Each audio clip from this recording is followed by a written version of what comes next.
भक्तजनों, हर हर महादेव। ओम नमः शिवाय। सत्यम शिवम सुंदरम। श्री शिव महापुराण भाषा पंचम उमा संहिता के अंतर्गत 10वें अध्याय में नरकों की भोग गति का वर्णन, जिसकी कथा हम आगे सुनेंगे। सनत कुमार जी कहते हैं, जो मनुष्य झूठे शास्त्र में प्रवृत्ति करते हैं, जो द्विज आख्यान नामक नरक में जाते हैं और जिह्वा के समान आधे कोस तक फैले हुए तेज हल द्वारा पीड़ित किए जाते हैं, जो मनुष्य माता पिता तथा गुरु को भय दिखलाता है, उसका मुख कीड़ा युक्त विष्ठा से भर दिया जाता है। जो मनुष्य शिव मंदिर में कुआं बाग तथा ब्राह्मण के स्थान को तोड़ते हैं, वे अनेक प्रकार से कोल्हू आदि में पेरे जाते हैं और प्रलय काल के समय तक नरक अग्नि में पड़े रहते हैं। जो सज्जन की निंदा को सुनते हैं, उनके कान अग्नि के समान लोहे तथा तांबे की कील से भरे जाते हैं। जो मनुष्य माता पिता के समक्ष कठोर नेत्र से देखते हैं, उनके मुख कीलों द्वारा भर दिए जाते हैं। जो हे मुनियों, यहाँ पर क्रमशः यमराज की यातनाएं प्राप्त होती हैं। इसमें कुछ भी संदेह नहीं है। जो देव अग्नि गुरु विप्र को भोजन ना देकर स्वयं करता है, उसका मुख तथा जीभ जलती हुई लोहे की सैकड़ों किलो से भर दिया जाता है। जो देवता के बाग आदि से लोभवश फूल को तोड़ते हैं, उसके सिर को जलती हुई लोहे की कीलों द्वारा ठोका जाता है तथा राख आदि से उसकी नासिका भर दी जाती है। जो पराय दान को लेते तथा पैरों से ब्राह्मण को स्पर्श करते हैं, वह प्रत्येक नरक में क्रमशः फिरते हैं। जो शिव जी की पूजा संबंधी वस्तु को, गौ को, जो ज्ञान के लेख आदि पुस्तकों को पैर से हमेशा छूते हैं, उनके वे ही अंग काट लिए जाते हैं। जो मनुष्य घर आए हुए अतिथियों का तिरस्कार कर देते हैं, वे अपवित्र नरक में जाते हैं।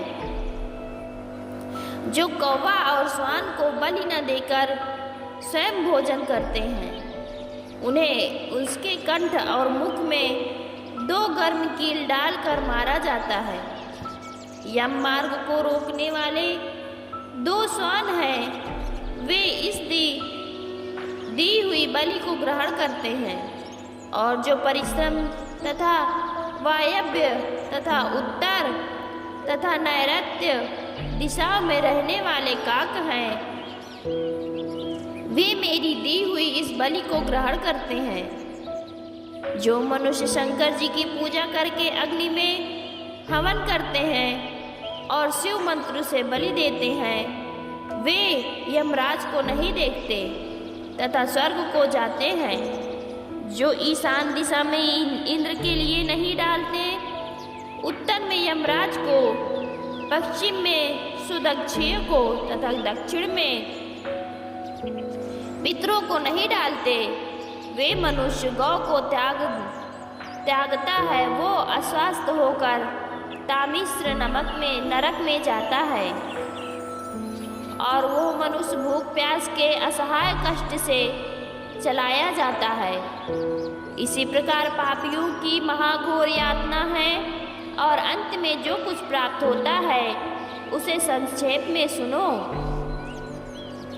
जो मनुष्य पाप अधिक करता है और धर्म कर्म कम करता है तथा धर्म अधिक करता है और पाप कम करता है, उसकी अवस्था सुनो।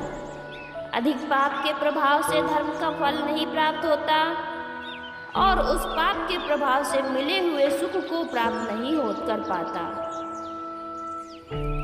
5वीं उमा संहिता के अंतर्गत नरकों के भोग की गति का वर्णन की कथा समाप्त होती है। 11वें अध्याय में अन्नदान के महात्म की कथा सुनेंगे हम। व्यास जी बोले, हे प्रभु, जो पापी मनुष्य हैं वे बड़े दुख से पीड़ित हो यम के मार्ग को जाते हैं, तथा जो धर्मात्मा है वो सुखपूर्वक यम लोक को जाते हैं। अब उन धर्मों को कहिए। सनत कुमार जी कहते हैं, मनुष्य जैसा भी शुभ अशुभ कर्म करता है उसे वो अवश्य ही भोगना है। अब मैं सुख देने वाले उन धर्मों को कहता हूँ जो उत्तम कर्म वाले, सुंदर चित्त वाले, दयालु पुरुष हैं, वे सुख से यमलोक में जाते हैं। जो ब्राह्मण को जूता, लकड़ी और पादुका देता है वो घोड़े पर चढ़कर यमलोक को जाता है। सया के दान करने वाले बिना कष्ट के यमलोक पधार देते हैं। पुष्प वाटिका बनाने वाले पुष्पक विमान में बैठकर जाते हैं। देवता, अग्नि, गुरु, ब्राह्मणों तथा माता पिता का पूजन करने वाले मनुष्य इच्छा अनुसार मार्ग से यमपुर को जाते हैं। इच्छा अनुसार मार्ग से यमलोक को जाते हैं। गुरु की सेवा करने वाले, विश्राम करते हुए गौ का दान करने वाले संपूर्ण कामनाओं से पूर्ण हुए मार्ग से जाते हैं और वहाँ पर मनुष्य मार्ग में अपने दिए हुए अन्न को प्राप्त करता है।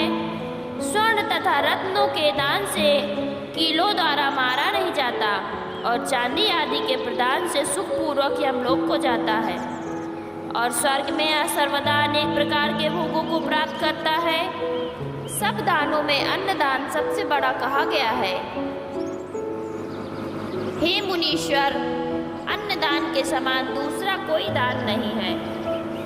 भूख के समान कोई दुख नहीं, क्षुधा के समान कोई रोग नहीं और अरोग्यता के समान कोई सुख नहीं तथा क्रोध के समान कोई शत्रु नहीं।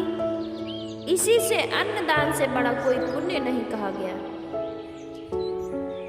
अन्न का दान देने वाला शास्त्र में प्राणदाता कहा जाता है और प्राणदाता संपूर्ण दान करने वाला कहा जाता है।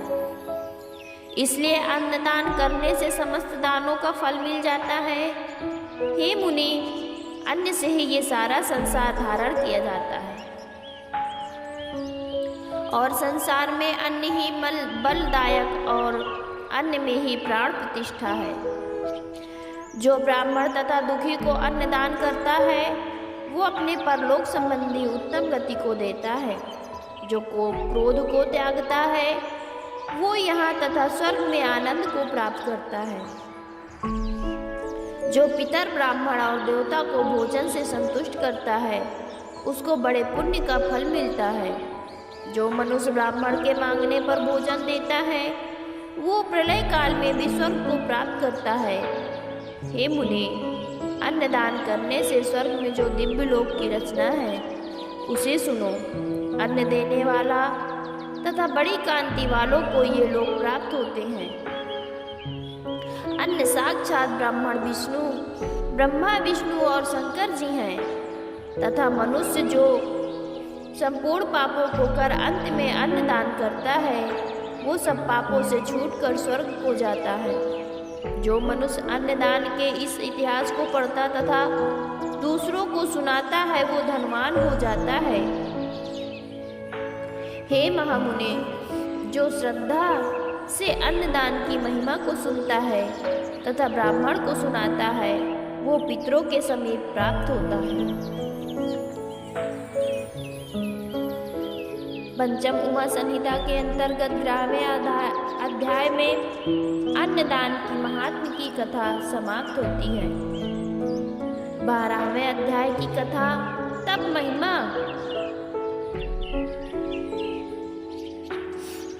सनत कुमार जी कहते हैं, जल का दान सब दानों में उत्तम है क्योंकि वो संपूर्ण जीवों को तृप्त तथा जिलाने वाला कहा गया है। इस कारण अत्यंत स्नेह पूर्वक जलदान करना चाहिए। जलदान इस लोक तथा परलोक में आनंददायक होता है, इसमें कोई संदेह नहीं है। इस कारण मनुष्य को तालाब तथा कुआं बनवाना चाहिए, जिसकी झील तथा सरोवर में गौ, ब्राह्मण, साधु तथा मनुष्य हमेशा जल पीते हैं, उसका वंश भी तर जाता है।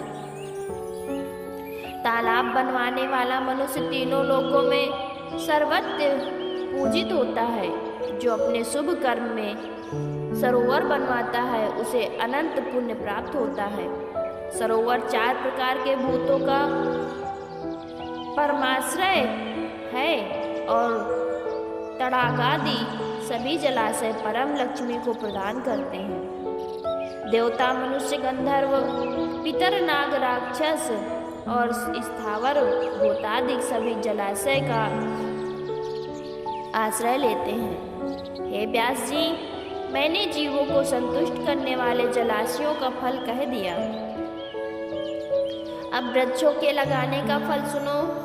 जो जंगलों में वृक्षों को लगाता है वो भूतकाल तथा भविष्यकाल के पितृवंशों को तारता है। ये लगाए हुए वृक्ष उसके दूसरे जन्म में पुत्र रूप होते हैं और मृत्यु को प्राप्त कर अक्षय लोक को प्राप्त होते हैं। जो सरोवर बनवाने वाला, बाग लगाने वाला, यज्ञ करने वाला सत्यवादी पुरुष है वो स्वर्ग से कदापि नहीं गिरता। सत्य ही ब्रह्मचर्य, सत्य ही ओमकार है तथा सत्य ही सरस्वती, सत्य से ही पवन चलता है, सूर्य तपता है, अग्नि प्रज्वलित होती है और सत्य से ही स्वर्ग की प्राप्ति होती है। जो मनुष्य अपने लिए, दूसरों के लिए, पुत्र के लिए भी असत्य नहीं बोलते वो स्वर्गगामी होते हैं। इस कारण नित्य सत्य बोलना चाहिए। सत्य से अधिक कोई नहीं, सत्य से ही परम स्थान है। व्यास जी कहते हैं, हे तपोधन, आप मुझसे ब्राह्मणों के और अन्य वर्णों के तप का फल जो फिर से कहने की कृपा कीजिए। सनत कुमार जी कहते हैं, तप सबसे श्रेष्ठ है, तप से महान फल की प्राप्ति होती है। तपस्वी ही देवताओं सहित आनंद करता है, क्योंकि तप से ही स्वर्ग, यश और काम की प्राप्ति होती है। तप ही सब अर्थों का साधन है। तप से ही मोक्ष मिलता है और तप से ही ज्ञान विज्ञान रूपी संपत्ति भी प्राप्त होती है। रूप और सौभाग्य भी तप से ही मिलता है और तप वो वस्तु है जिससे कि सब वस्तुओं की प्राप्ति और मनोवांछित फल प्राप्त होती है। बिना तप के कोई ब्रह्मलोक नहीं जा सकता और ना तो परमेश्वर शंकर की ही समीपता प्राप्त होती है। किंतु मनुष्य जिस उद्देश्य से तप करता है उसे इस लोक तथा परलोक में सब कुछ प्राप्त हो जाता है। बड़े से बड़े पाप भी तप से छूट जाते हैं।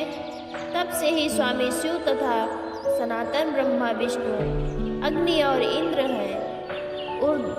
ऊर्ध्वरेता 88,000 मुनि तप से ही स्वयं में आनंद करते हैं। तप से राज्य मिलता है और तप द्वारा सुरेंद्र ने सबका पालन किया है। तप से ही लोगों के हितकारी सूर्य, चंद्रमा, नक्षत्र और ग्रह आदि प्रकाशित होते हैं। संसार का कोई भी सुख बिना तप के नहीं प्राप्त होता और इस प्रकार संसार का जो कुछ भी सुख है सब तप से ही प्राप्त होता है। तप से ही ब्रह्मा जी बिना परिश्रम के ही संसार की रचना करते हैं, विष्णु रक्षा करते हैं, शंकर जी संहार करते हैं और शेष जी संपूर्ण पृथ्वी को धारण करते हैं। तप से ही गाधिपुत्र विश्वामित्र जी क्षत्रिय से ब्राह्मण हुए और उनकी तीनों लोकों में प्रसिद्धि हुई। हे महाप्रज्ञ, यह मैंने तुमसे तप का उत्तम महात्मा कहा। अब इससे भी परम श्रेष्ठ वेद आदि के अध्ययन का महात्मा सुनिए। पंचम उमा संहिता के अंतर्गत 12वें अध्याय में तप महिमा की कथा समाप्त होती है। भक्तजनों, हर हर महादेव, हर हर महादेव।